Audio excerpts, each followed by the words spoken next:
Assalamualaikum warahmatullahi wabarakatuh.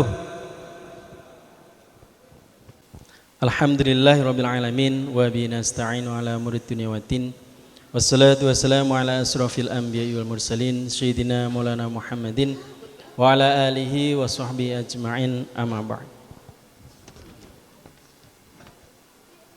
Yang kami hormati Al-Habib Bagir Al-Atas, yang kami hormati Al-Habib Idrus bin Alwi Al-Bahar, yang kami hormati pula Al-Habib Muhammad Al-Atas, Al-Habib Husain Shodiq Al-Atas, Al-Habib Salahuddin Al-Kaf, Al-Habib Muhammad Hadi Al-Atas, para habaib ingkang boten saged kaula sebat setunggal-setunggal, Kiai Haji Kamroni Mudhoaf, para kiai dan asatid MUI, Kiai Haji Muhammad Anis bin Khair, Kiai Haji Thohir, Kiai Haji Abdurrahman Tobari, para kiai yang tidak bisa kami sebutkan satu persatu, tamu dari pesantren Yala Thailand yang alhamdulillah Habibana Abdullah Bagir pernah berkunjung ke sana, tamu-tamu dari luar kota Pati, Jepara, Semarang, kepada Kabak Kesra dari Kabupaten Batang, Kapolres Kabupaten Batang, Kapolsek Batang, Dandim yang mewakili, Kalapas Batang yang mewakili, Bapak Camat Batang, Bapak Lurah dan calon Bupati dan Wakil Bupati Kabupaten Batang. Begitu juga Sohibul Hajah Romo Kiai Mukmin Muharrar dan Romo Kiai Abdul Aziz yang kami muliakan dan kami tunggu-tunggu fatwa dan nasihatnya. Pertama-tama marilah kita panjatkan puja dan puji syukur kita ke hadirat Allah Subhanahu wa taala, karena atas nikmat dan hidayahnya lah sehingga kita bisa bermajalasah dalam majelis mulia ini tanpa kurang suatu apapun. Semoga yang hadir dalam majelis ini insyaallah mendapatkan ridho dari Allah Subhanahu wa taala. Amin ya rabbal alamin. Salam dan salam tak lupa kita haturkan kepada junjungan kita Nabi Agung Muhammad sallallahu alaihi wasallam, yang mana selalu kita damba-dambakan syafaat beliau baik di dunia maupun di akhirat. Semoga yang hadir dalam majelis ini insya Allah mendapatkan syafaat Kanjeng Nabi. Amin ya rabbal alamin. Para tamu undangan yang dimuliakan Allah Subhanahu wa taala, perkenankan saya sebagai pembawa acara. Beberapa jam ke depan saya akan memandu acara pada malam hari ini. Sebelum kami pandu acara pada malam ini, izinkan saya membacakan susunan acara yang akan kita hayati pada malam hari ini. Yang pertama yaitu pembukaan, kemudian dilanjutkan pembacaan manakib Kiai Haji Siddiq Ismail, kemudian sekilas profil Ponpes Al Ihsan 3, kemudian dilanjutkan sambutan dari Kabak Kesra Kabupaten Batang, kemudian tausiah dari Al-Habib Muhammad Hadi bin Hud Al-Atas, doa yang terakhir ramah tamah berikut penutup. Demikian susunan acara yang akan kita hayati bersama pada malam hari ini. Langsung saja kita buka acara pada malam hari ini, pengajian umum dalam rangka Maulid Nabi Muhammad sallallahu alaihi wasallam dan haul Kiai Haji Shodiq Ismail dengan bacaan Ummul Kitab. Liridai ta'ala wa li syafaati Rasulillah sallallahu alaihi wasallam. Al-Fatihah.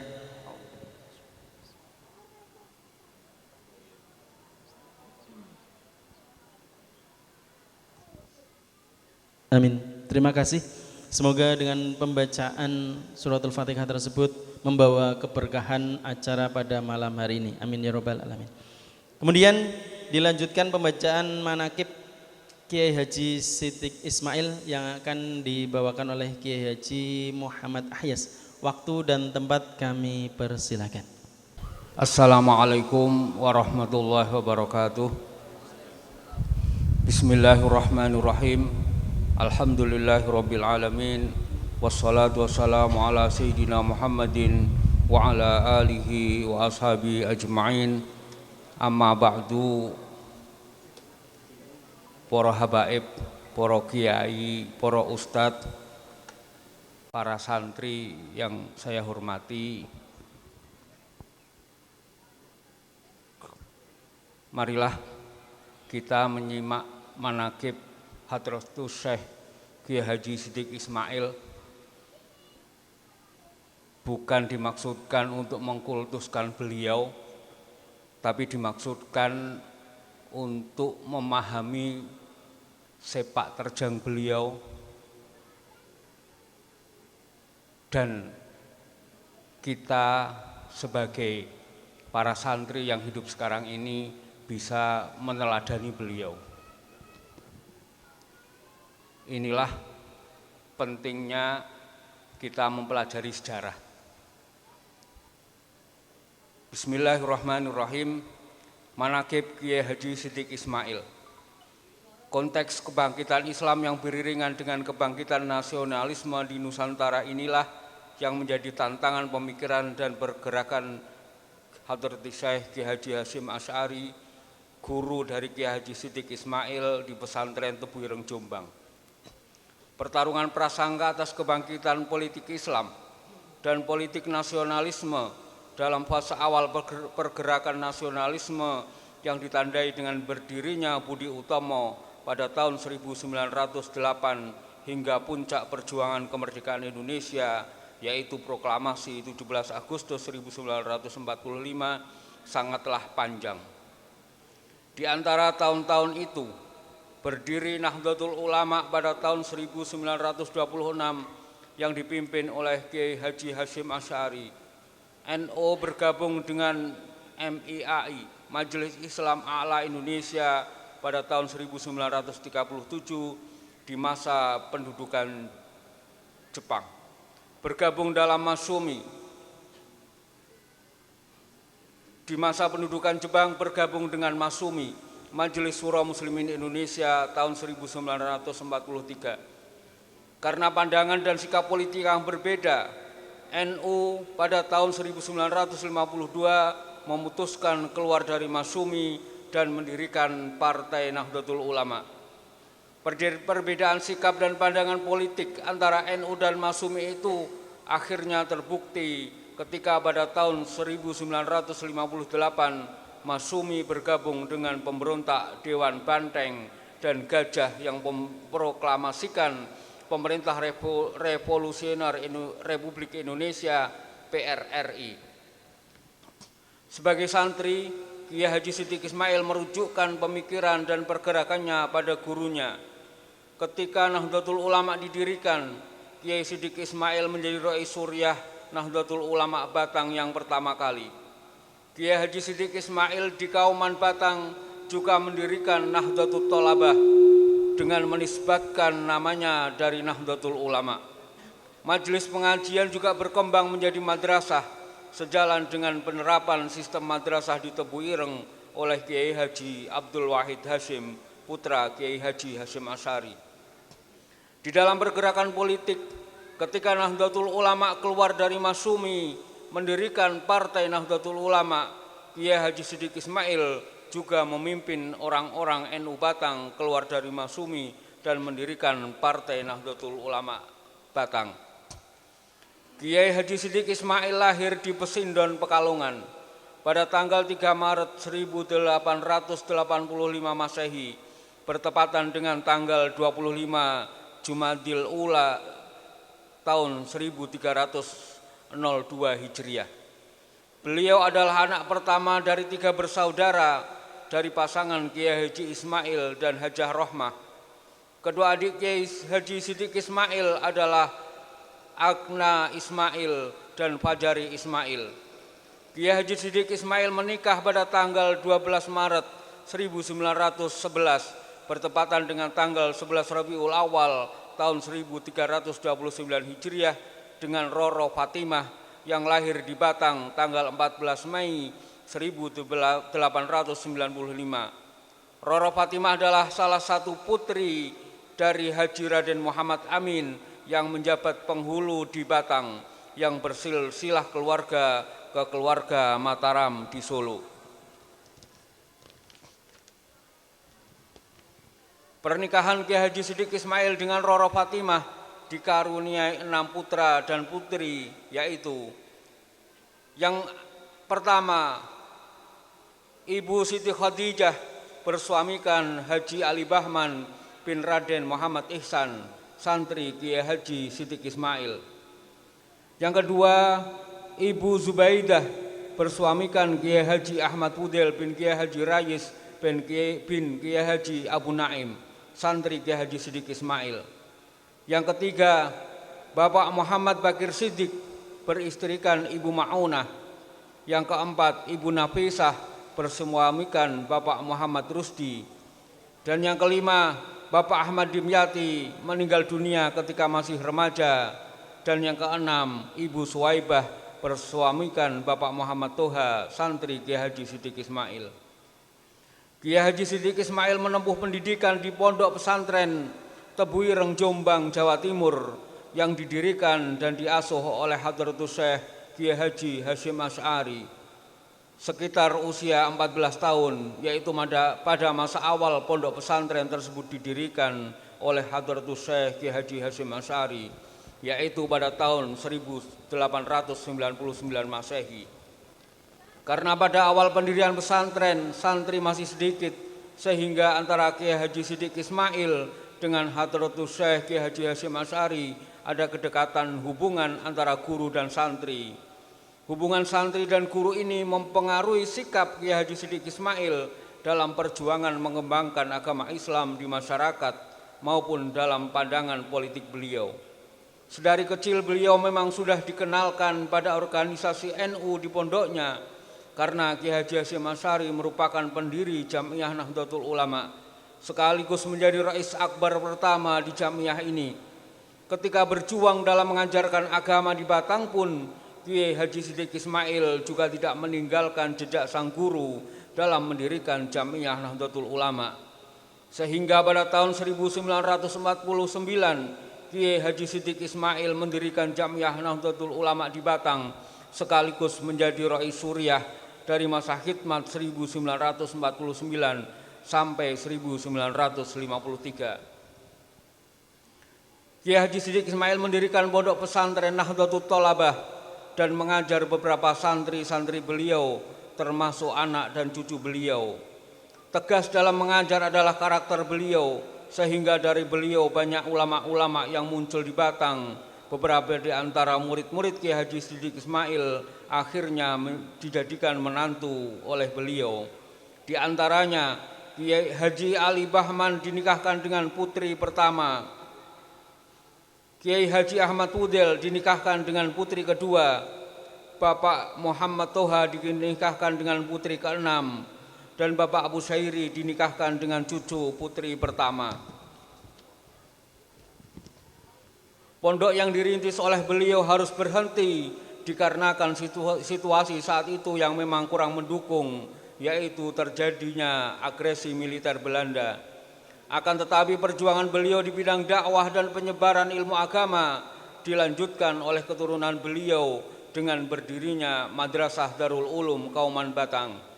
Kemudian sekolah-sekolah formal yang didirikan oleh cucu-cucu beliau, bahkan sampai berdirinya Pondok Tahfidz dan Diniyah Al-Ihsan III Kauman Batang, yang juga sudah berdiri ini tidak lepas dari jasa perintisan yang telah dilakukan oleh Kiai Haji Siddiq Ismail. Kiai Haji Siddiq Ismail juga bergabung dalam Laskar Hizbullah sebagai komandan yang ikut berjuang melawan penjajah. Beliau memiliki semangat juang yang tinggi dan peran beliau sangat berpengaruh di wilayah Kabupaten Batang, sehingga Kiai Haji Siddiq Ismail menjadi incaran para penjajah sampai harus mengungsi ke daerah Menguneng, Warungasem, Wonotunggal, dan bahkan pernah mengungsi ke salah satu santrinya di Kabupaten Wonosobo. Di sisi lain, perjuangan yang dihadapi oleh Kiai Haji Siddiq Ismail sampai mengorbankan hartanya. Beliau dikenal sebagai pengusaha batik dan mendirikan pabrik kertas di Kauman yang sekarang menjadi Madrasah Ibtidaiyah Darul Ulum Kauman Batang. Hasil dari penjualan batik dan kertas yang dibuat beliau disedekahkan kepada para santrinya karena penjualannya tidak kondusif sehingga mengakibatkan pabrik beliau ditutup. Pada tahun 1930 sampai 1940-an, Kiai Haji Siddiq Ismail membentuk perkumpulan Jam'iyatun Nasihin. Sebenarnya tidak jauh berbeda dengan Nahdlatul Ulama, yaitu sebagai sebuah organisasi yang mewadahi para ulama atau kiai. Kemudian pada tahun 1940, Kiai Haji Siddiq Ismail sudah banyak bergerak dalam bidang politik, yaitu menjadi Dewan Syuro Masumi. Pada pergelaran Muktamar NU tahun 1939 di Pekalongan, beliau sudah terlibat di jamiah ini dan aktif dalam kegiatan tersebut. Dan akhirnya pada tahun 1949, beliau secara resmi diminta untuk menjadi Rais Suriah Nahdlatul Ulama pertama di Kabupaten Batang. Sedangkan ketua pengurus cabang Nahdlatul Ulama dipegang oleh Kiai Haji Bakir Pesalakan Batang. Ketika NU di bawah kepemimpinan Kiai Haji Wahab Hasbullah memutuskan keluar dari Masumi pada tahun 1952, merujuk pada keputusan tersebut, Kiai Siddiq Ismail memimpin NU Batang keluar dari Masumi dan mendirikan Partai Nahdlatul Ulama Batang. Kiai Siddiq Ismail wafat pada tanggal 18 Januari 1965, bertepatan dengan tanggal 21 Ramadan 1385 Hijriah di rumah beliau di Kauman Batang. Sebagaimana pesannya, beliau dimakamkan di pemakaman Grogol Kauman, di samping salah satu guru beliau yaitu Kiai Haji Ahmad Fadoli Kauman Batang. Pemakaman tersebut merupakan wakaf pribadi Kiai Haji Siddiq Ismail untuk pemakaman guru beliau sebagai bentuk penghormatan. Data kelahiran dan pernikahan diambil dari data pensiunan Kiai Haji Siddiq Ismail. Di komplek pemakaman Grogol tersebut juga dimakamkan Kiai Haji Muhammad Anwar dan Mbah Guru Syekh Abdullah bin Ahmad Badawi yang hidup di era sebelum Diponegoro, Shahibul Kitab Bayanu Alif. Demikianlah pembacaan manaqib singkat Kiai Haji Siddiq Ismail, dan sangat disayangkan bahwa rumah peninggalan beliau sekarang dalam keadaan kosong atau suwung. Oleh karena itulah kami selaku keluarga dari Mbah Kiai Haji Siddiq Ismail memohon doa. Mudah-mudahan rumah tersebut bisa kembali, bisa dijadikan sebagai tempat mencari ilmu, bahkan kalau mungkin bisa dijadikan pondok pesantren sebagaimana dahulu Kiai Haji Siddiq Ismail mendidik para santrinya. Salah satunya adalah di rumah beliau yang berada sebelah barat dari sini, sebelah sungai, di sebelah barat dari tempat majelis ini. Demikianlah pembacaan manaqib Kiai Haji Siddiq Ismail. Mudah-mudahan kita mendapatkan berkah beliau, mudah-mudahan kita mendapatkan ilmu dari santri-santri beliau. Lebih dan kurangnya mohon maaf. Wallahul muwaffiq ila aqwamit thoriq. Assalamualaikum warahmatullahi wabarakatuh. Terima kasih kepada beliau sudah menyampaikan manaqib Kiai Haji Siddiq Ismail, sehingga kita tahu sejarah persebaran agama Islam di Kabupaten Batang dan cikal bakal dari Pondok Pesantren Al-Ihsan 3. Berikutnya sekilas profil tentang Pondok Pesantren Al-Ihsan 3 yang akan disampaikan oleh beliau Romo Kiai Abdul Aziz. Waktu dan tempat kami persilakan. Assalamualaikum warahmatullahi wabarakatuh. Bismillahirrahmanirrahim. Innal hamdalillah nahmaduhu wa nusalli wa nusallimu ala rasul karim hadratil qurama al-fudala, para habaib, para kiai, para ulama,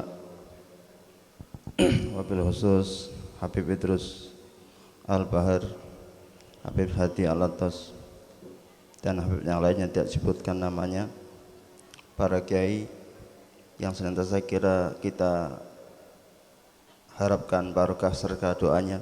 Para hadirin wa hadirat, marilah kita sama-sama dengarkan profil Pondok Pesantren Al-Ihsan 3 Batang.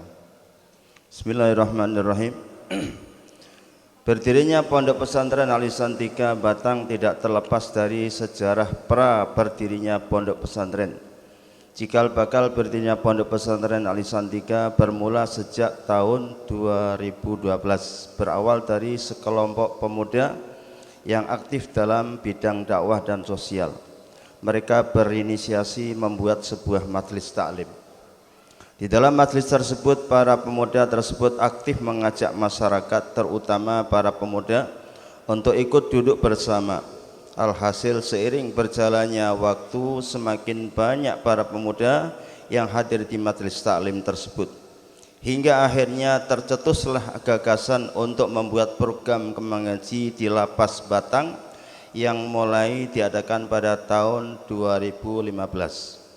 Pada tahun 2016, program mengaji tersebut diresmikan menjadi Pondok Pesantren Darut Taubah oleh Bupati Batang pada masa itu, Bapak Haji Yoyok Rio Sudibyo.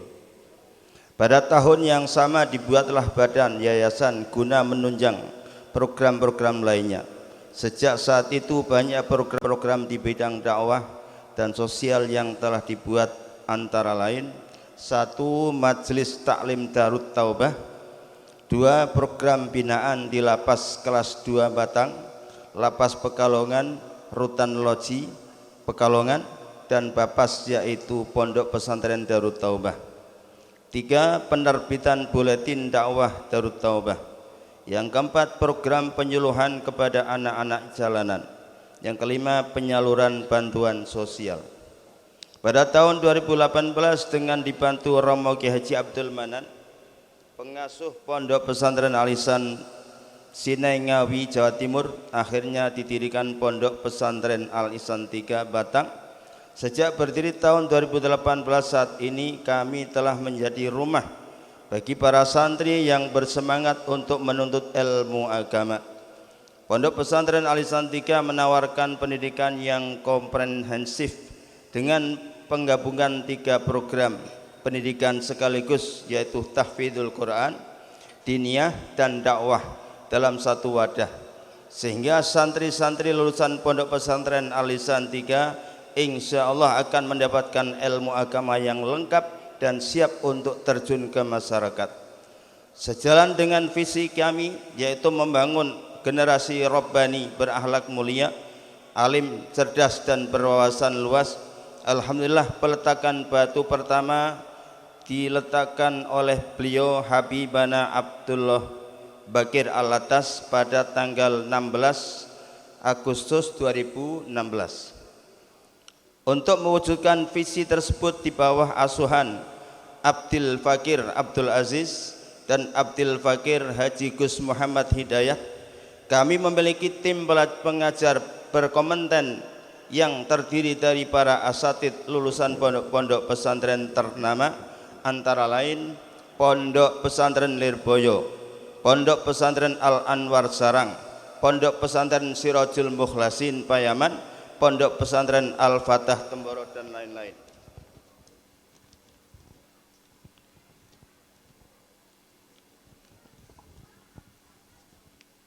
Adapun prestasi putra-putri didik kami hingga kini antara lain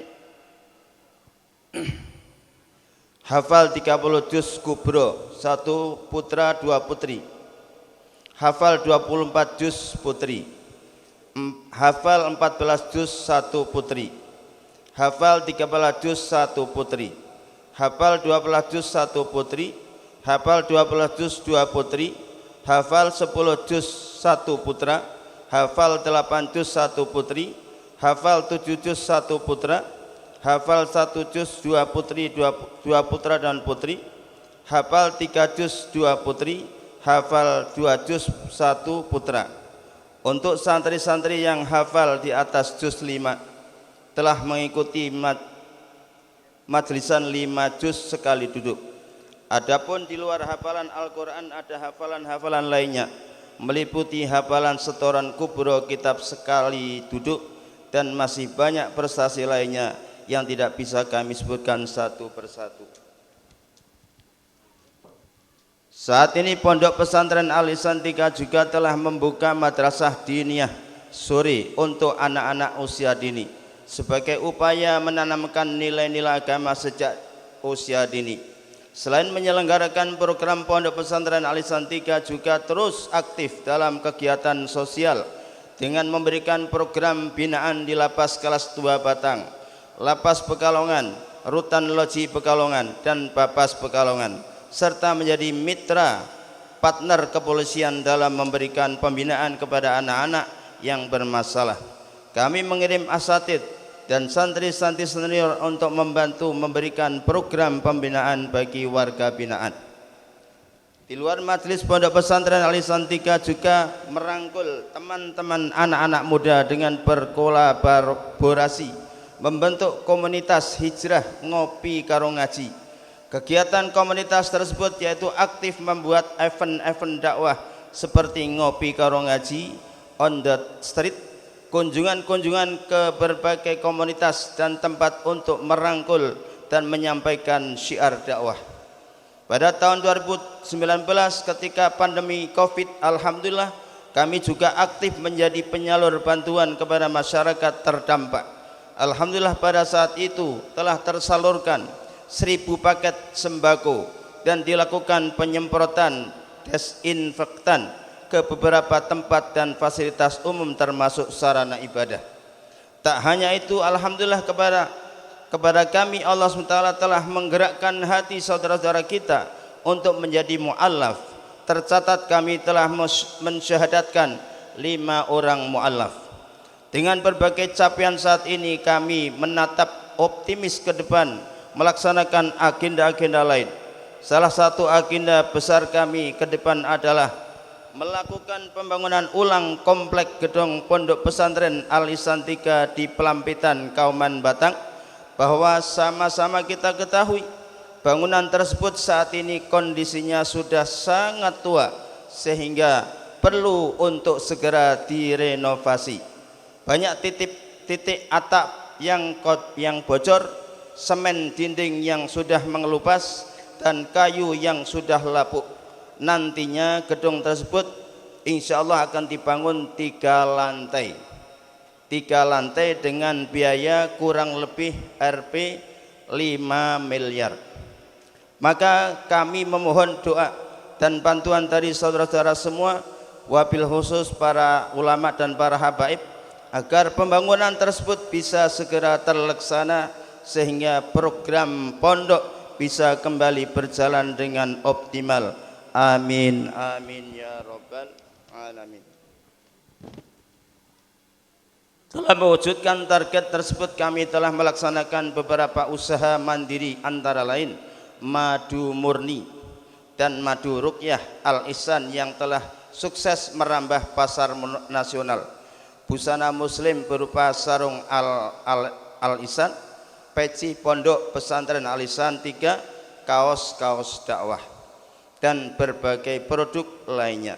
Demikian profil singkat Pondok Pesantren Al Ihsan 3. Kami mohon doa kepada segenap hadirin, semoga kami bisa istiqomah terus memberikan manfaat bagi umat dengan mencetak santri-santri terbaik untuk bangsa, sejalan dengan visi kami membangun generasi Rabbani berakhlak mulia, alim, cerdas, dan berwawasan luas. Amin ya rabbal alamin. Demikian, subhanallah bihamdihi walhamdulillah. Assalamualaikum warahmatullahi wabarakatuh. Terima kasih pada beliau yang sudah menyampaikan sekilas profil dari Pondok Pesantren Al Ihsan 3 Batang. Berikutnya adalah sambutan dari Kabakesra Kabupaten Batang yang akan dibawakan oleh Bapak Wawan Kurniawan. Waktu dan tempat kami persilakan. Bismillahirrahmanirrahim. Assalamualaikum warahmatullahi wabarakatuh. Mohon izin ada sedikit ralat. Ini bukan sambutan Kabakesra, tapi saya Kabakesra mewakili Ibu PJ Bupati Batang karena nuwun sewu beliau malam ini ada kegiatan lain sehingga beliau mengutus saya untuk mewakili untuk hadir di acara pada malam hari ini, dan mohon izin akan kami bacakan sambutan tertulis Ibu PJ Bupati Batang pada acara peringatan Maulid Nabi Muhammad SAW dan Hall Mbah Yai Haji Siddiq Ismail Pondok Pesantren Al Ihsan 3 tahun 2024, hari ini Sabtu 12 Oktober 2024. Assalamualaikum warahmatullahi wabarakatuh. Selamat malam dan salam sejahtera untuk kita semua yang saya hormati, para habaib, para alim, para ulama, Bapak Kiai Haji Mukmin Muharrar, Bapak Kiai Abdul Aziz, Ketua dan Panitia Penyelenggara, para Ustadz dan Ustadzah, para santri, Pondok Pesantren Al Ihsan 3, tokoh masyarakat serta seluruh jamaah yang hadir pada malam hari ini. Puji dan syukur marilah senantiasa kita panjatkan kehadirat Allah Subhanahu wa taala, karena atas limpahan rahmat dan karunia-Nya pada malam hari ini kita dapat hadir dan bertemu dalam acara peringatan Maulid Nabi Muhammad sallallahu alaihi wasallam dan Hall Kiai Haji Siddiq Ismail Pondok Pesantren Al Ihsan 3 tahun 2024. Atas nama pemerintah daerah, saya sangat mengapresiasi kegiatan yang dilaksanakan oleh Pondok Pesantren Al Ihsan 3 dalam memperingati Maulid Nabi besar Muhammad sallallahu alaihi wasallam. Maulid Nabi merupakan momen yang sangat penting dalam kehidupan umat Islam, karena melalui peringatan Maulid ini kita dapat mengenang serta merenungkan ajaran-ajaran luhur yang diajarkan oleh Nabi Muhammad SAW kepada umat manusia. Tema peringatan Maulid Nabi Muhammad SAW dan Hall Kiai Haji Siddiq Ismail Pondok Pesantren Al Ihsan 3 tahun 2024 adalah meneladani akhlak mulia Nabi membangun generasi Qurani, menjadi pernyataan yang sangat relevan dengan situasi saat ini. Di tengah arus modernisasi dan perkembangan zaman yang begitu cepat, kita sebagai umat Islam harus tetap mengedepankan akhlak mulia yang diajarkan oleh Nabi Muhammad SAW. Pondok Pesantren Al Ihsan yang dipimpin oleh Kiai Haji Siddiq Ismail merupakan lembaga pendidikan agama yang telah berperan besar dalam mengajarkan pemahaman agama yang benar serta mengembangkan akhlak mulia pada generasi muda. Saya sangat mengapresiasi peran serta kontribusi yang telah diberikan oleh Kiai Haji Siddiq Ismail dan seluruh keluarga besar Pondok Pesantren Al Ihsan dalam menjaga serta mengembangkan pesantren sebagai lembaga pendidikan yang berkualitas. Dalam momentum peringatan Maulid Nabi ini dan dalam momentum peringatan Nabi Muhammad SAW dan Hall Kiai Haji Siddiq Ismail tahun 2024 ini, mari kita semua memperkuat ikatan ukhuwah Islamiyah yang telah terjalin di antara kita. Kita sebagai umat Islam harus senantiasa bersatu, bahu-membahu dan saling mendukung dalam membangun kehidupan agama yang lebih baik di tengah-tengah masyarakat. Selain itu, dalam menghadapi tantangan-tantangan zaman yang semakin kompleks, semangat keagamaan dan keislaman harus senantiasa diperkuat. Mari kita terus belajar dan mengambil hikmah dari ajaran Nabi Muhammad SAW agar kita dapat menjadi umat yang taat, berakhlak mulia serta mampu memberikan kontribusi positif bagi agama, bangsa dan negara. Saya berharap agar peringatan Maulid Nabi Muhammad dan Hall Kiai Haji Siddiq Ismail tahun 2024 ini dapat menjadi momentum untuk memperkokoh serta memperluas jaringan kerjasama antara Pondok Pesantren Al Ihsan dengan berbagai pihak termasuk dengan pemerintah daerah. Kolaborasi yang baik antara pesantren, pemerintah dan masyarakat akan mampu menciptakan lingkungan yang kondusif bagi pertumbuhan perkembangan agama Islam di daerah kita. Sebelum saya mengakhiri sambutan ini, saya ingin mengajak kita semua untuk terus meningkatkan keimanan dan ketakwaan kepada Allah Subhanahu wa taala serta mengikuti teladan kehidupan Nabi Muhammad SAW dalam segala aspek. Semoga acara peringatan Maulid Nabi Muhammad SAW dan Haul Kiai Haji Siddiq Ismail Pondok Pesantren Al Ihsan 3 tahun 2024 ini dapat menjadi ladang amal ibadah bagi kita semua dan memberikan berkah serta keberkahan bagi kita semua. Terakhir, saya ucapkan terima kasih atas perhatian serta partisipasi seluruh jamaah yang hadir dalam acara ini. Semoga kegiatan ini dapat memberikan manfaat yang besar bagi kita semua. Sekian, terima kasih. Billahi taufiq wal hidayah. Wassalamualaikum warahmatullahi wabarakatuh. Ibu PJ Bupati Batang, Dr. Anda Lani Dwi Rezeki, Magister Manajemen.